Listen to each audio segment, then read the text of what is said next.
Hoy vamos a continuar con el tema que empezamos a acariciar el domingo pasado. El sermón lo he titulado con las palabras que el grupo discipular, el grupo apostólico, dirigiera al Señor en la barca. Maestro, ¿no te importa que nos estamos hundiendo? Hemos escogido uno de los dos evangelios que narran el incidente. El Evangelio según San Marcos, posible origen o gran influencia petrina del apóstol Pedro detrás de este Evangelio, y los versículos que van del 35 al 41. Voy a leer para ustedes en versión Dios habla hoy popular. Dice de la siguiente manera: al anochecer de aquel mismo día, Jesús dijo a sus discípulos: vamos al otro lado del lago. Entonces dejaron a la gente y llevaron a Jesús en la barca que ya estaba, y también otras barcas lo acompañaban. En esto se desató una gran tormenta, con un viento tan fuerte que las olas caían sobre la barca, de modo que se llenaba de agua. Pero Jesús se había dormido en la parte de atrás, apoyado en una almohada. Los discípulos lo despertaron y le dijeron: Maestro, ¿no te importa que nos estamos hundiendo? Jesús se levantó y dio una orden al viento y le dijo al mar: calla, quédate quieto. El viento se calmó, todo quedó completamente tranquilo. Después de Jesús dijo a sus discípulos: ¿por qué están asustados? ¿Todavía no tienen fe? Ellos estaban espantados y se preguntaban unos a otros: ¿quién es este que hasta el viento y el mar le obedecen? El pasaje es hermoso y yo diría que se debe prestar para que hubiera más iconografía artística al respecto. Es un pasaje especial en donde se ve al Señor Jesús ejerciendo poder sobrenatural sobre los elementos de la naturaleza. Estamos en tiempos de vacaciones acá en España, y el mar es uno de los atractivos especiales en estas vacaciones. Pero evidentemente el escenario que nos presenta el mar en esta temporada es muy diferente al que yo he podido ver en años anteriores, en tiempo de invierno, y a veces no solamente en invierno, y me refiero sobre todo al norte de la península. Ese mar de Galicia, el mar del Atlántico, que viene con fuerza y cómo embiste contra las rocas y la oposición que le hace allí la cornisa, los macizos en gallegos a ese mar violento. Yo personalmente les confieso, hermanos, yo respeto al mar y compartiría de cierta manera la opinión de los antiguos, que consideraban al mar un obstáculo, no un amigo. Amigos eran los ríos. A través de los ríos se establecían las conexiones entre las ciudades, los pueblos, el comercio. La vida era fuente que se encontraba en los ríos. Las ciudades se apostaban al lado de los ríos porque ahí había el líquido vital, había alimento para los sembradíos, había pesca, en fin, los ríos eran vida, pero el mar se las traía. Aún en la escritura bíblica, los judíos en el Antiguo Testamento hablaban del Leviatán como aquel monstruo, aquella mitológico de maldad que habitaba en las profundidades del mar. Cuando un hombre tremenda capacidad aventurera, se lanzó por el Atlántico para llegar a las Indias por otra ruta, y me refiero a don Cristóforo Columbus.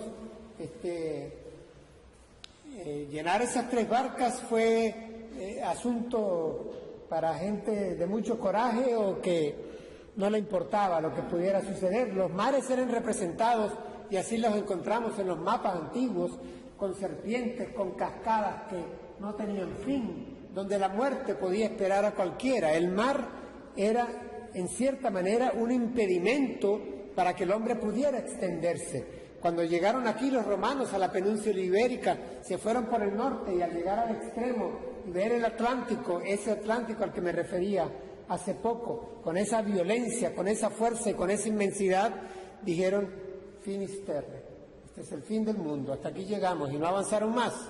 La prudencia del gran imperio romano les detuvo frente al mar. El mar tiene lo suyo, y sin embargo pudiéramos objetar que el pasaje al cual nos referiremos hoy es un pasaje que se desarrolla en un lago, no en el mar. Pero es un lago que tiene unas características propias, y les quiero mencionar 2 o 3, tal vez ya conocidas de ustedes. Yo creo que el sermón que les traigo hoy es, en cierta manera, para creyentes, porque tendrán de comienzo, de entrada, que aceptar que el centro del mensaje estará en el poder que tiene el Hijo de Dios, encarnado en Jesús de Nazaret, para calmar la tempestad, para hacer callar al viento, para serenar al mar. Eso solo lo puede aceptar alguien que crea en que Jesús era Dios hecho hombre. Y al mismo tiempo, para quienes crean esto, es un pasaje demasiado conocido y demasiado predicado. Ya sabemos el comienzo y ya sabemos el final. ¿Qué predicar sobre este pasaje? A una iglesia que conoce el pasaje, que conoce el texto, que conoce la historia. Por lo menos reconozcamos algunos detalles sobre este lago de Galilea. Es probable que algunos de ustedes hayan estado ahí, ese privilegio no lo he tenido yo. El lago de Galilea es un lago relativamente pequeño, apenas unos 20 kilómetros de diámetro máximo, alrededor de unos 50 metros de profundidad. Pero tiene un par de características geográficas curiosas. Una de ellas es que está bajo el nivel del mar y no un poquito abajo del nivel del mar. El lago de Galilea es en realidad como una grieta hundida más de 200 metros por debajo del nivel del mar. Está bien abajo, bien hundido, rodeado por cierto de pequeños riscos y de una corriente de aire que viene del norte que con naturalidad diaria le hace tumbear, le hace ondear con olas como si fuera un mar. Quien se pone a la orilla del mar de Galilea, del lago de Galilea, piensa que está al lado del mar. Y quien se aventura adentro debe de hacerlo con el conocimiento de que con cierta frecuencia viento del norte entra al lago y sacude sus aguas y las tormentas son frecuentes. Así que bien se le ha llamado el mar de Galilea porque se las trae, no es un lago tranquilo, y se le llama lago porque es en realidad un lago. Es a este al que nos habremos de referir hoy.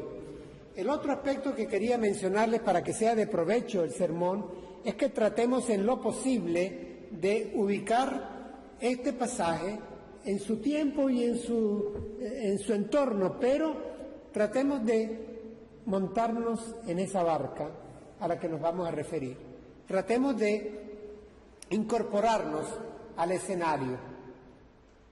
Vamos a ir en la barca, en el lago, en el mar de Galilea.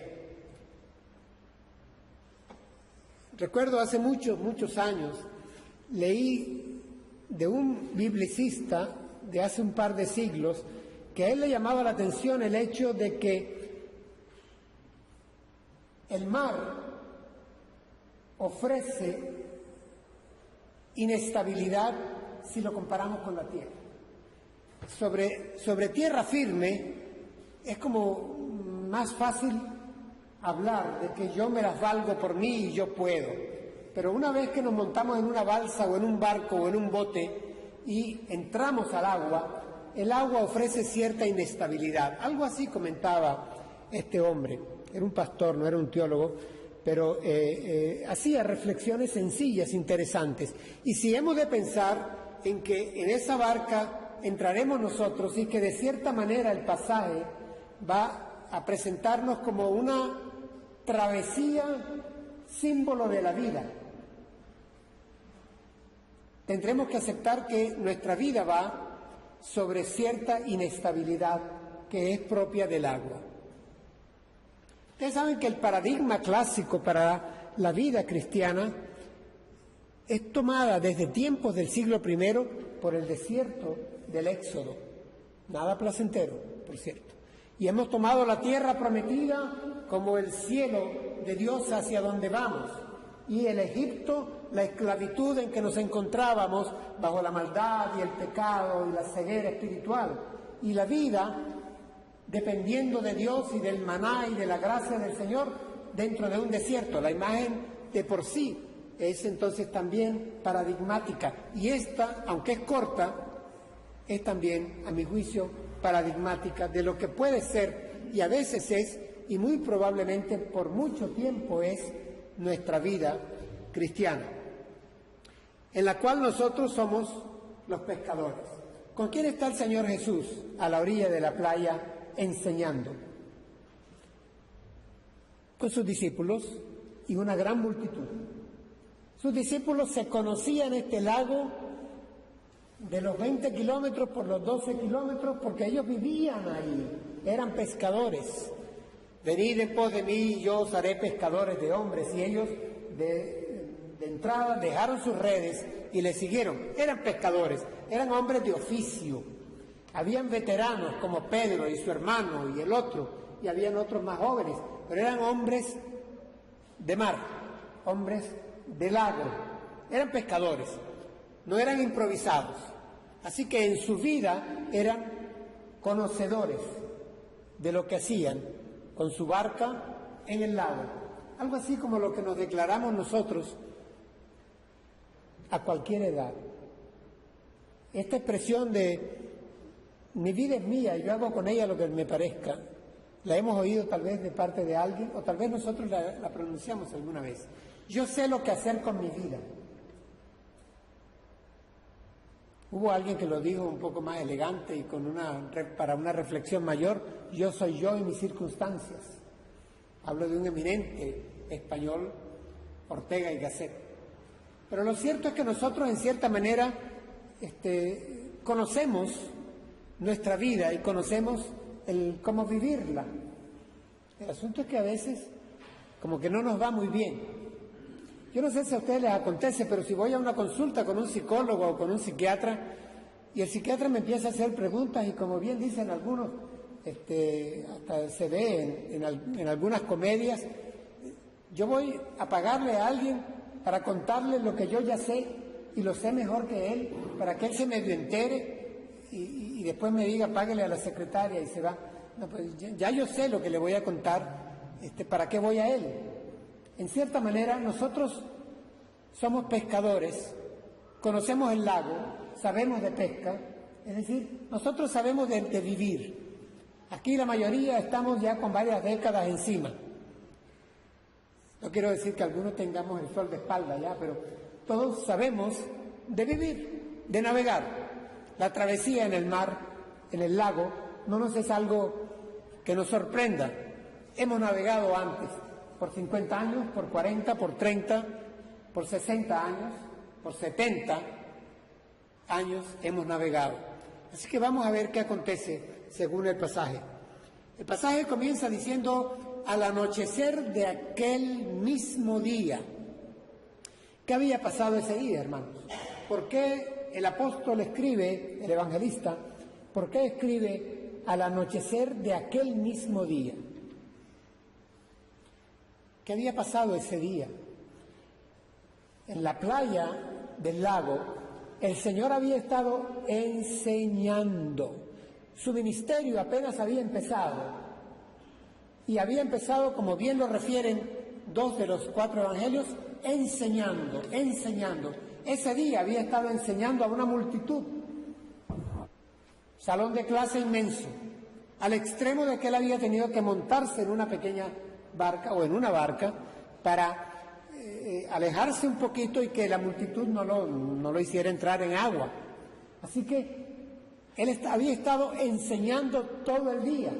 Con él estaban sus discípulos. No se habían perdido enseñanza. Así que habían estado junto con el maestro en el aula de clase. No estamos refiriendo, por lo tanto, que los discípulos andaban de vacaciones y el Señor estaba enseñando solo. No, ellos estaban recibiendo enseñanza del Maestro durante todo un día. Y sabemos por el Evangelio que el Señor había venido enseñando y ellos con Él. Con esto quiero ubicarles a que quienes reciben la orden del Señor son sus discípulos. Y si son sus discípulos es que Él es el Maestro y les había estado todo el día enseñando. No estamos hablando de discípulos que se fugaron de la clase, de rebeldes. No. Vamos a hablar en términos del 2015.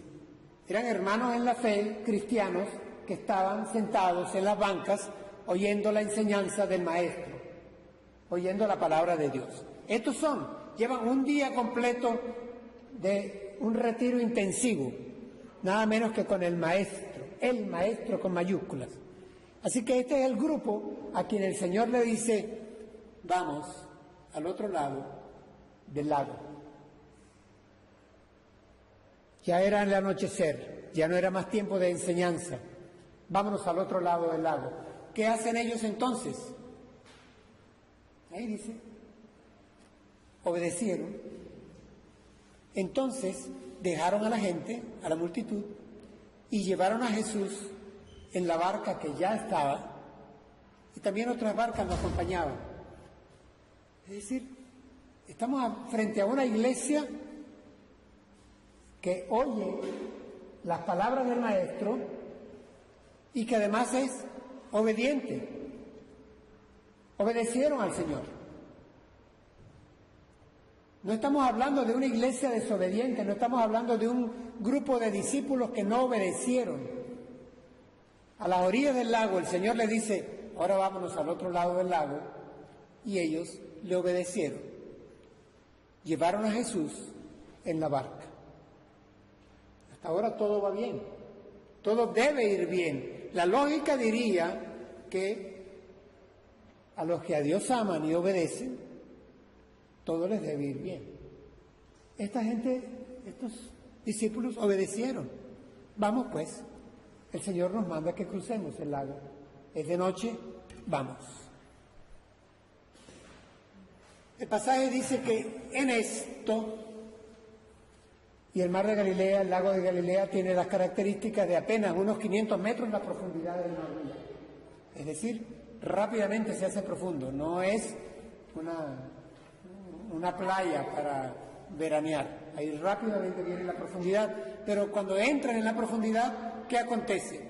Se desató una gran tormenta, con un viento tan fuerte que las olas caían sobre la barca, de modo que se llenaba de agua. De noche, con tormenta, el mar agitado, el viento, olas que caen. Es decir,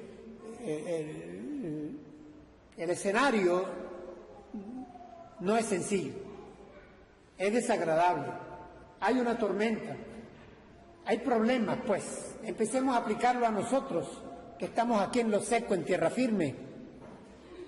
Y el asunto es que no es una tormenta causada por la incredulidad, no es una tormenta causada por el pecado, no es una tormenta a consecuencia de que no me congrego, de que he abandonado,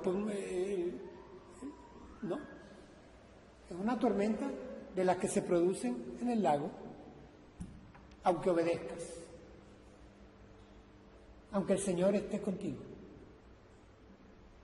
La tormenta están, vienen. Esas tormentas a veces pueden depender de nosotros, pero a veces pueden depender de otros. A veces vamos tranquilos y serenos, suena el teléfono y ahí está la tormenta. O a veces somos nosotros los que cometimos tal vez cierta imprudencia y nos metimos en la tormenta perfecta, como era el nombre de aquella película. En fin, lo cierto es que la tormenta puede ser natural, normal, de la vida. A veces preguntamos a alguien, ¿y cómo estás? Bien, bueno, salvo una y otra cosa, tú sabes, cosas de la vida, así solemos decirlo, porque es que la vida tiene eso, que mañana me puedo resbalar y estoy mal, y hoy estaba bien. O ¿a quién no le ha acontecido teniendo un coche, desemboca en la esquina y ¡pam!, le dan por el otro lado? Como dice Quino en sus caricaturas, en una de esas de Mafalda, dice: a mi padre le aporrearon el orgullo, el bolsillo, la alegría, y el otro amiguito le pregunta a Mafalda: ¿cómo es eso? Bueno, que le chocaron el coche por la esquina y le echaron a perder el día. Y a veces pensamos, si yo me hubiera atrasado 30 segundos en dar la esquina arriba, no hubiera chocado. Cuando me aparece un dolor y voy al médico, me dice: bueno, ¿y qué quiere usted? Es decir, a su edad tenía que... Es que, doctor, ya no leo, tengo que estirar el brazo, no puedo. ¿Cuántos años tiene? ¿Qué esperaba? ¿Tiene que tocar? Doctor, yo antes no, ahora he ganado peso y... Bueno, ¿qué quiere usted? Acontece, usted va ganando años. Mire, cuando veo la foto, el cabello me empezaba aquí y ahora va de retirada, va para atrás. ¿Y qué quiere? Es cosa de la vida, es normal, le va pasando. Y los que son más jóvenes y se ríen, pues les digo que sus discos intervertebrales, el cristalino, alrededor de los 25 30 años empiezan a envejecer. Las primeras arrugas, líneas de expresión, como las llaman, aparecen a esa edad. Es decir, son cosas de la vida. Una pequeña tormenta que se instala en el espejo. Mira, aparecieron canas. Y las mujeres tiemblan con las canas, ¿no? Pero aparecieron, ahí está en el espejo, se instalaron. ¿Cómo fue? ¿Cómo fue? Llegaste a 40, ¿qué quieres? Ahí viene la pequeña tormenta. ¿Y qué tal de cuando es una gran tormenta? Porque esta era una gran tormenta. A veces las cuestiones son más serias que las canas, o más serias que un dolor de espalda. Tormentas grandes, en donde la vida se nos pone upside down, se nos pone vuelta abajo, se nos voltea todo como un calcetín. Acontece. Y acontece a veces, hermanos, sin que haya pecado de nuestra parte. Un día empezaremos una serie sobre este asunto, porque al Señor se lo preguntaron: ¿quién pecó, este o sus padres? ¿Recuerdan? Le presentaron a un muchacho ciego, a un hombre ciego. ¿Quién pecó? ¿O él o sus padres? Porque la desgracia tenía que tener, para estos judíos, un origen en el pecado, en la desobediencia a Dios. Pues no. Estamos hechos de barro y el barro se quiebra. Ya está. En este caso, nos encontramos con que se ha desatado una tormenta y la tormenta es fuerte. Vamos a ver cómo continúa el pasaje. Aquí viene la palabrita que no queríamos encontrar. Sabíamos que el Señor Jesús venía en la barca y hay una tormenta fuerte. El problema está en el pero. Pero, y qué broma que casi siempre en la vida hay un pero. Hay un pero que nos altera, porque teniendo al Señor Jesús en la barca y sabiendo que Él puede hacer ver a un ciego o andar a un cojo, pues alguien importante viene con nosotros. o es el maestro que durante todo un día ha estado enseñando. Entonces, pero hay un pero, y el pero es, Jesús se había dormido en la parte de atrás de la barca, recostando su cabeza sobre una almohada.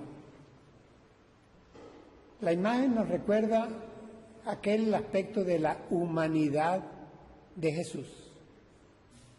Jesús se cansó con todo el trabajo del día en que estuvo enseñando. Y por eso les dijo, vámonos al otro lado del lago. Estaba cansado, necesitaba dormir. Ahora, ¿qué tan grande es el pero? Está dormido el Señor. Pero hermanos, miren que yo agrego el pero aquí. Pero hermanos, una cosa es que el Señor esté dormido. Otra cosa es que no hubiera estado en la barca, que hubiera estado ausente en la barca, que no estuviera en la barca. El Señor Jesús estaba en la barca, no estaba ausente, no es el Jesús muerto. ¿Recuerdan lo que aconteció con los mismos discípulos después de la crucifixión? Otra vez, miedo, llanto, a escondidas, en un aposento. Ahí estaba muerto el Maestro. Bueno, aquí no está muerto, no está ausente, pero está dormido y el mar amenaza. Entonces, lo cierto es que Él está dormido, y este estar dormido me hace ir a un salmo que dice, no duerme el que guarda a Israel. Lo cierto es que el Señor Jesús lo que no está es activo como ellos se pusieron en actividad. No comparte su activismo, si me permiten la expresión. Ellos eran pescadores. ¿Qué hacer cuando el agua entrara en el barco? Pues achicar, sacar el agua del barco. Había que arriar las velas, me imagino, o la vela, lo que hubiere. Había que tal vez echar peso afuera para que la barca flotara menos, flotara más fácil, tuviera menos peso. Algo había que hacer. Y entonces empezaron en una actividad desenfrenada. Eso se llama activismo. No termina por solucionar. Por mucho que te agites, el sol sale mañana a la misma hora que va a salir. Es decir, por mucho que te agites, si el diagnóstico es este es el diagnóstico. Por mucho que te agites, hay cosas que no van a cambiar. Y sobre todo, por mucho que yo trate de hacer las cosas a mi manera, en mi estilo, pues necesitaré ayuda. Ellos estaban en un activismo y fueron a Jesús y lo encontraron dormido. Jesús se había dormido en la parte de atrás, apoyado sobre un cabezal, dice Reina Valera, apoyado en una almohada. Pero insisto, estaba allí, estaba en la barca. No tuvieron que ir muy lejos para conseguirlo. Allí estaba. Vamos a ver qué acontece. Aquí viene la primera de las 3 preguntas que se suscitan a bordo de la barca. Son 3 preguntas. Y esta es la primera de ellas, y es una pregunta mal hecha. O una mala pregunta, si quieren. Los discípulos lo despiertan, lo sacuden y le dicen, maestro. Es interesante, lo llaman maestro, porque había estado todo el día enseñándoles. Él era el maestro, pero él no era el marinero, él no era el capitán marinero. ¿Qué sabría él de tempestades? Él era el maestro. Maestro, ¿no te importa que nos estamos hundiendo?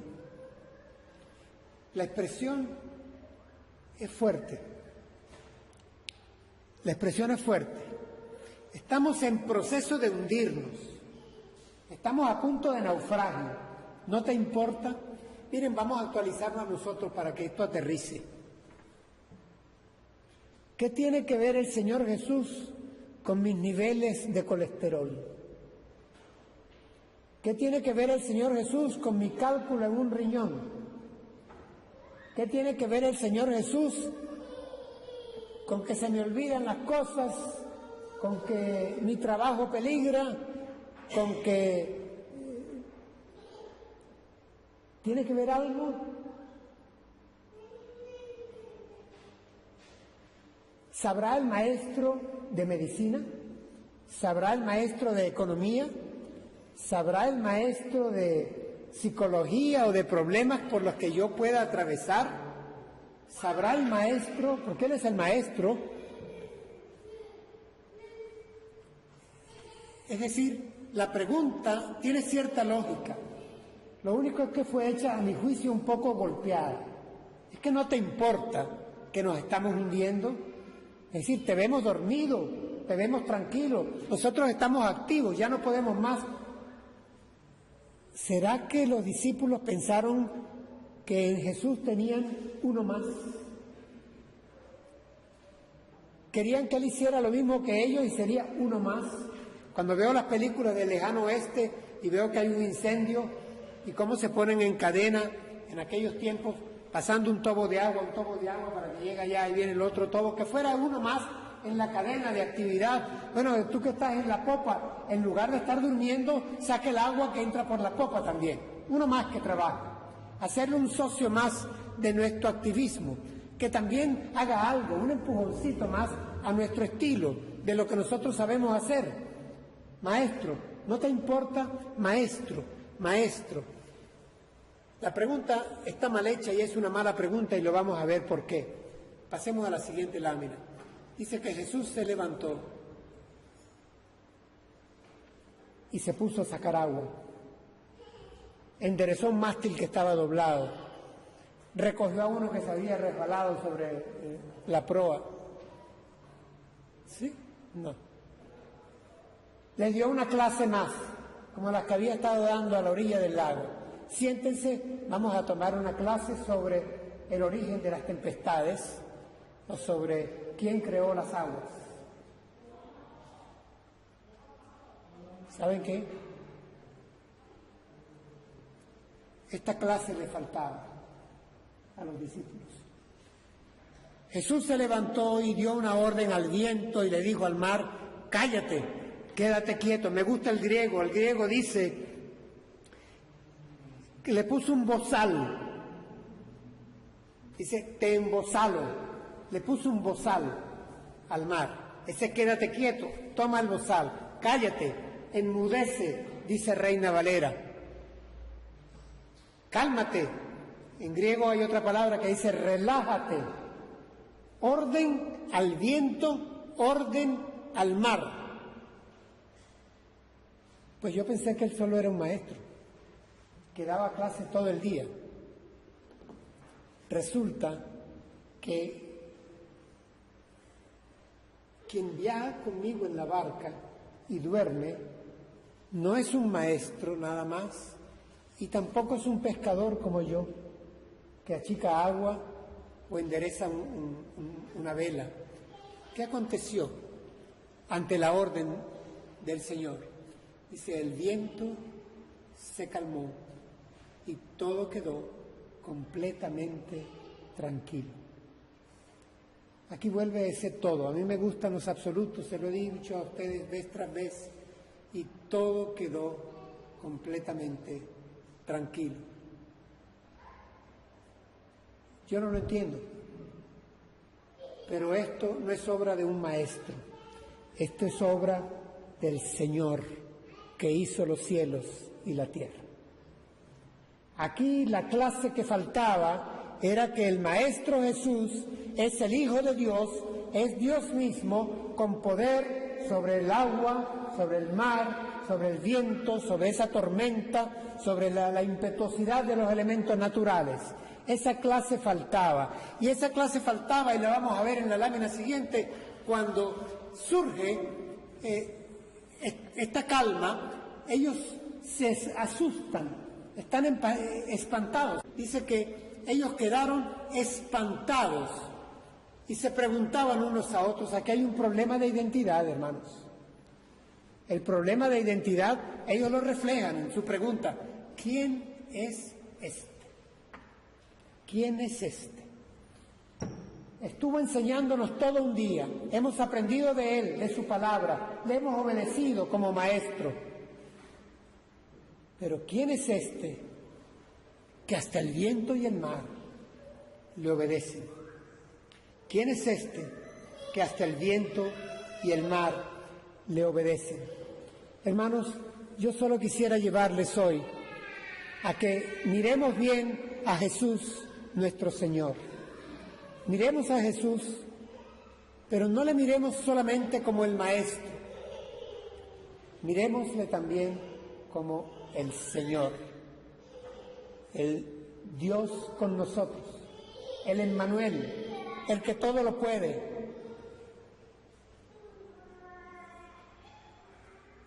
Ese Señor está con nosotros, no estamos solos.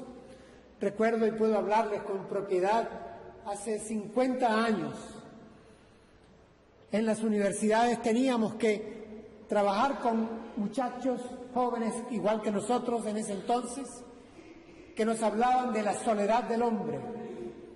Aquí en Europa, en Francia, estaba la cuna del existencialismo, el nihilismo, el nadaísmo, todo es el naufragio, la nada, la náusea.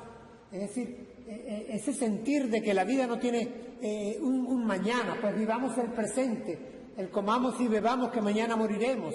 No hay un horizonte que se abre. Esa corriente existencialista por un lado, en donde simplemente no hay futuro, hay soledad.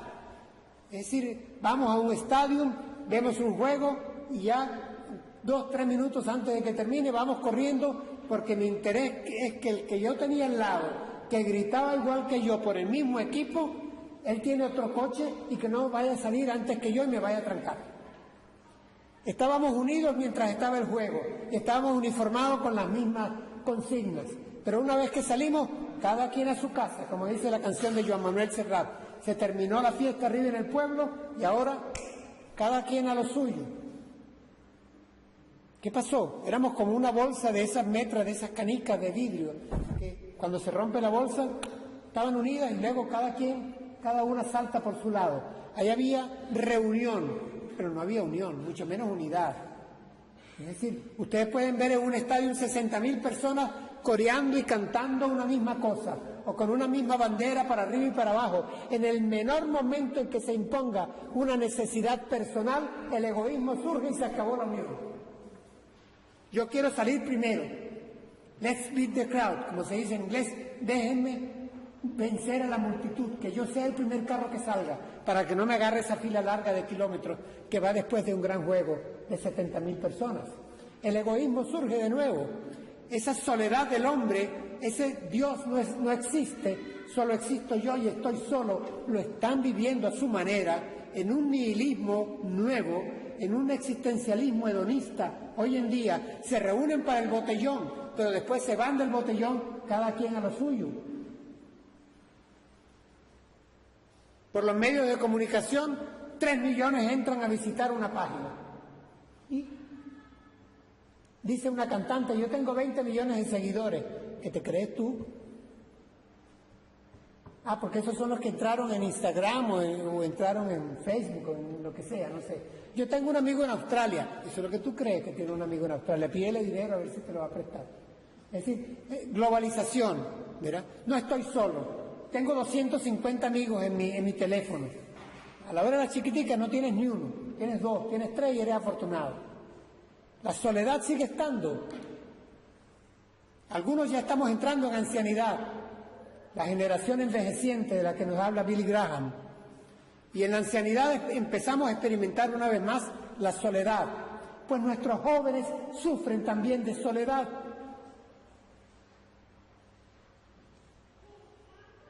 Y Dios está con nosotros.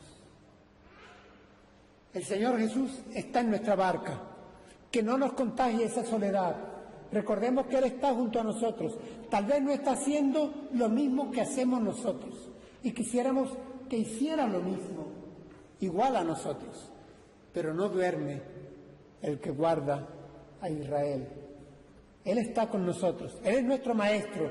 Pero recordemos también, queridos hermanos, que Él es el Señor y Él todo lo puede. Lo que para los hombres es imposible, es posible para Dios.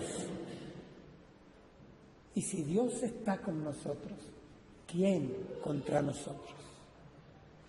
¿Quién podía calmar esa tempestad? Nadie.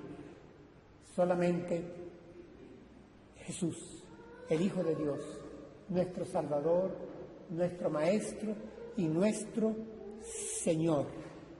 He aquí yo estoy con ustedes todos los días hasta el fin del mundo. He aquí yo estoy con ustedes. ¿Y saben desde dónde le dijo esas palabras a sus discípulos? ¿Desde dónde? ¿Desde dónde? Desde una montañita al lado del lago donde había calmado la tempestad. Yo estuve con ustedes en esa tormenta, ¿recuerdan? Bien, yo voy a estar con ustedes todos los días hasta el fin del mundo. No temáis, pequeña manada, no tengamos temor. Cuando el temor toque la puerta, que la fe abra la puerta y ya no habrá nadie del otro lado. El Señor está con nosotros y si Él está con nosotros, Él calmará la tormenta, pequeña o grande, que nos azote. Confiemos en eso. Que el Señor nos bendiga.